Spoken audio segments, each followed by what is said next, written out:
Right. Okay. Good news. Good news. Good news.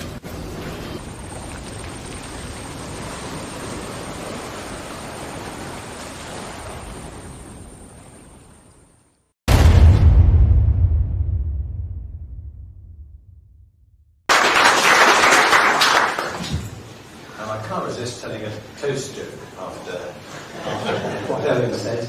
There's I'm not anti-French, really. But nevertheless, what is the difference between a piece of bread and French? Frenchman.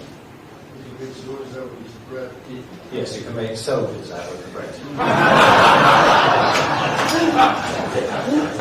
Okay, so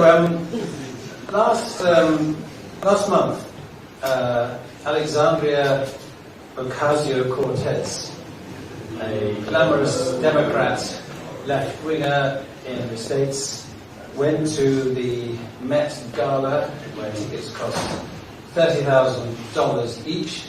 She, of course, went for free, and wearing her $450 earrings, and wearing a designer-made dress which said on it in dramatic red, "Tax the rich." This obviously got a lot of attention, and I noticed, I googled this this morning, that the socialist worker opined on this. It shouldn't mean a slightly above average tax rate. It should mean taking all the loot they grabbed, trousered, and stolen. A few years ago, 2018, Ash Sarkar, lecturer in global politics at Anglia Ruskin University, said, "I'm literally a communist." And if you Google that, you will soon come across a website called Wessex Scene, which says, put simply, the death toll of communism is dubious. And the Urban Dictionary opined on the "I'm literally a communist" that the phrase is known to exert a kryptonite-like effect on right-wing media hacks, along with people who believe the USSR famine, brackets, so-called Holodomor, was a genocide. You can now buy T-shirts that say "literally a communist." You can even buy, as of last month, necklaces and earrings that say "literally a communist." And these, you'll be glad to hear, are available in gold, rose gold, and silver. The irony seems to be lost on them. Now, you may take these two isolated events as isolated, even though they've got a lot of publicity. But we should also recall that the Labour Party was until very recently led by Jeremy Corbyn, and that Corbyn and his associate MacDonald have given talks in public with posters behind of Marx, Engels, and others of the communist history. And Corbyn received 32.2% of the British vote. He lost, of course, but there were still plenty of people who were willing to support such a man. Universities now are overwhelmingly dominated by left-wing tutors, of whom Ash Sarkar is but the tip of the iceberg. But it goes further than that. It goes into schools and to the curriculum and in textbooks. One textbook, a revision textbook I came across, a mainstream one available in your local Smiths, talks about the collectivization of farms in the Soviet Union, and invites students to write about the pros and cons of the collectivization of farms. This was a process which resulted, either intentionally or unintentionally, in Ukraine alone, in 3.9 million deaths by starvation. dramatised in the recent film Mr. Jones. The idea that this is a small or insignificant movement is just not true, unfortunately. And I became particularly concerned about it, feeling that I ought to do something about it, 5 or 6 years ago when I was in Budapest and visited a museum there called the House of Terror. Oh, some of you been there? Has anyone been there? Yeah, right. Well, good. It's a very powerful museum, very effective, rather well done. And I've visited since then a lot of museums on this sort of history. My girlfriend at the time, who's now my wife, she was rather overcome by how horrifying it was, and had to be helped out. It is the place where it's actually set was the headquarters of the Nazis when they took over Budapest, and then subsequently the same building was taken over by the Communist Secret Service. And in both cases they were arranging arrests, interrogations, torture, and in the Soviet case, mass deportations to the Gulag. In the basement there are cells, including one is a cell where people were hanged. Another is a cell which is a standing cell, so-called, where the prisoner had to stand all the time in like a cupboard, small cupboard, thin cupboard. And you could tell by there was a gap where his feet were. If you could tell that he was leaning against the wall, then his legs would be wrapped with a truncheon until he stood up again. This is a terrible form of torture, but far from the worst that I've come across. So, when I came out of that building, I thought, my children know nothing about this. Nothing at all. After all, history isn't even compulsory at GCSE now. So many young people have no history at all to speak of. Those that do are getting a whitewashed version much of the time, insofar as they cover communism at all. And when they go to university, they're getting left-wing tutors such as Ash Sarkar.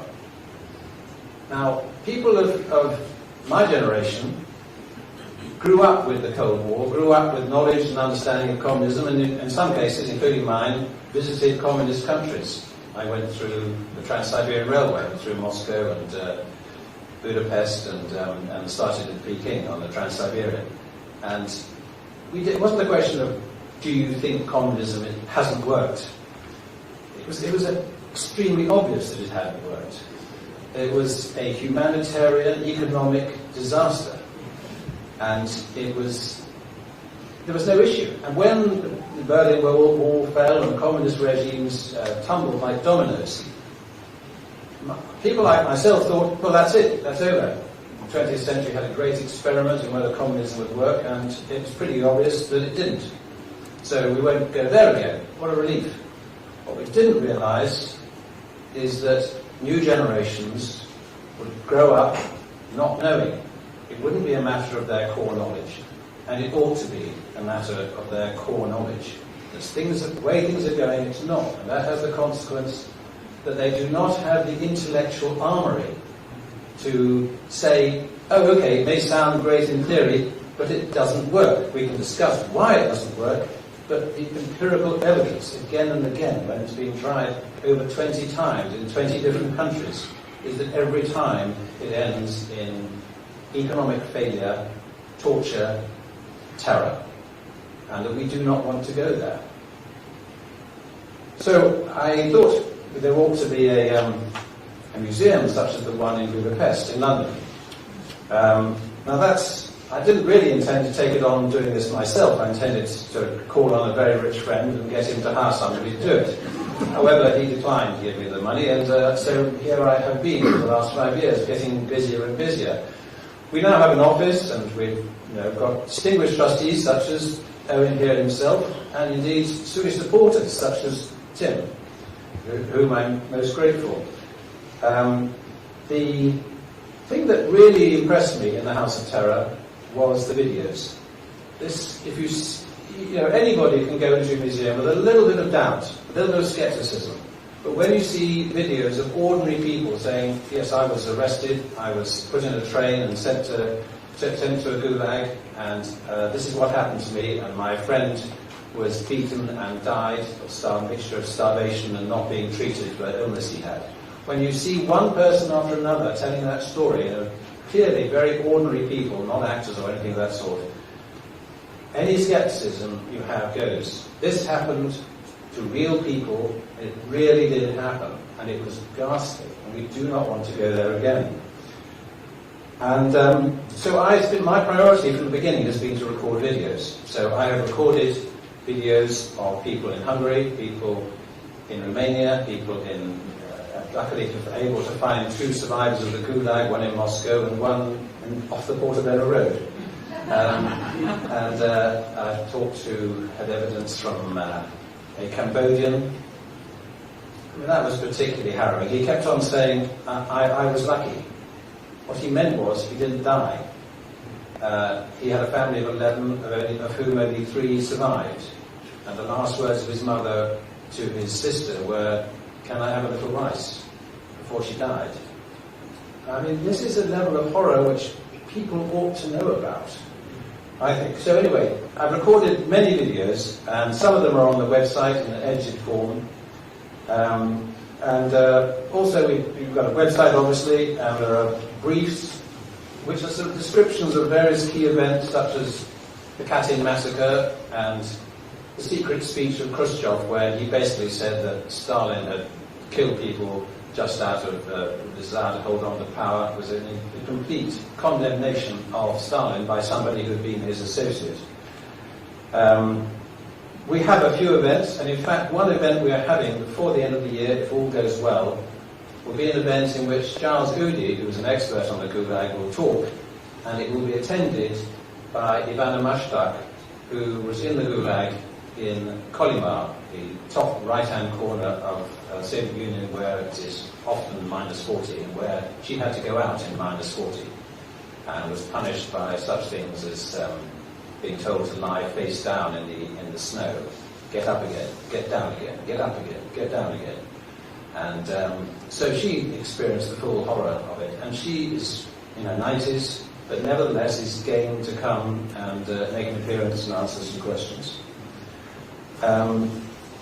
We found the museum was unable to get charitable status, but we set up a second company called the Foundation for the History of Totalitarianism, which doesn't mention the C word and therefore is not considered political. And this has started an essay prize, which is a way of getting to schools, as it were, by the back door. So first year we did an essay prize. This is for sixth formers. First year we did an essay prize on a man called Witold Pilecki, who's a Polish hero. He volunteered to go into Auschwitz and then later escaped and joined the resistance against the communists. He was captured by them, tortured horribly for 6 months, and then shot. And so 370 students registered for this prize, and 107 of them submitted essays, so we had the award ceremony in the Polish embassy. So a number of young people know about Witold Pilecki who otherwise wouldn't. And in fact, the school which won has used some of the prize money to do an annual Witold Pilecki prize. So one hopes that these, you spread pebbles on the water and they spread. This year, we're getting many more entrants. We're already nearly up to the number of registrants that we had last year at a much earlier stage, so we're hoping to get at least double what we did before. The subject this year is the Stasi.